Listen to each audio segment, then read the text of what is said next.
Hop là, petit café. C'est le tien celui-là? Ah ouais. Ah, tu tombes bien.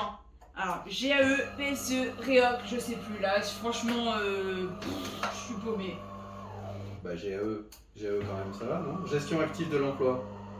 Oui, donc en clair, on vire des gens. Alors non, c'est justement, c'est toute la subtilité. Chez Thales, on vire pas. D'accord. Donc gestion active de l'emploi, ça veut dire qu'en fait, c'est des départs volontaires.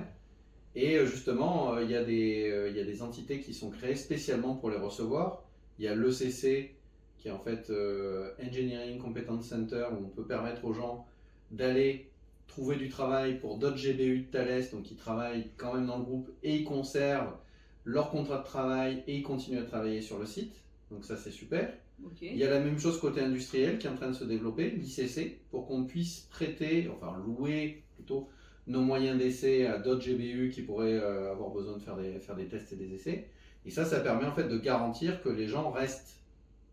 Et puis on accompagne aussi les mutations, mais à l'intérieur du groupe. Donc c'est pareil, on va garder les gens compétents et on va les envoyer ailleurs dans le groupe. Donc c'est ça la gestion active de l'emploi. C'est la différence avec un PSE où là c'est un peu plus brutal, c'est tu dégages quoi. Ah d'accord, merci, au revoir. Ah oui, okay. C'est plan de sauvegarde de l'emploi, ça peut être vraiment coercitif, c'est la direction qui décide et qui te pousse dehors. Mais donc la GE c'est plutôt un avantage. Mais du coup PSE, c'est qui est concerné? N'importe qui, on te dit merci, au revoir? Ah bah c'est les familles fragilisées, bon heureusement on n'y est pas là. Hein. Ah d'accord, tu me rassures, j'avais peur de me dire faut aller en faire mon CV. Non, c'est pour ça qu'il y a la GAE qui est basée sur, on va avoir les gens qui sont en sous-activité et on leur demande d'être actifs pour leur mobilité, donc que ce soit mobilité groupe, soit mobilité vers les entités dont je t'ai parlé, là, le CC ou l'ICC.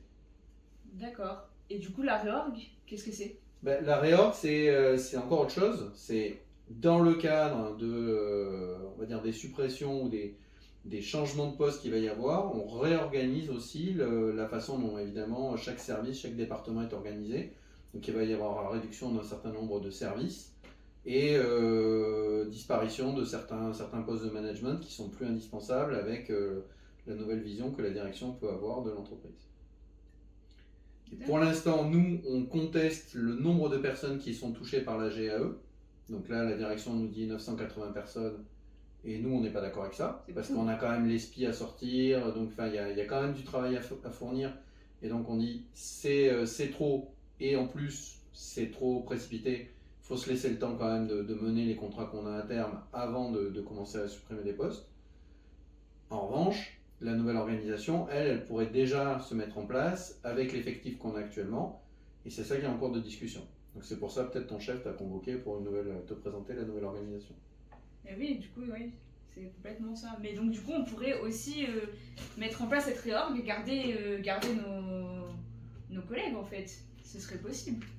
Bah en tout cas, nous, c'est vers ça qu'on pousse. Donc on verra jusqu'où on peut aller, mais en tout cas, oui, c'est notre objectif à nous, d'essayer de garder un maximum de collègues et de se mettre dans une nouvelle organisation qui soit plus dynamique pour nous permettre de relancer la société. Donc c'est pas que négatif. Non, c'est jamais que négatif. Il faut négocier, c'est tout.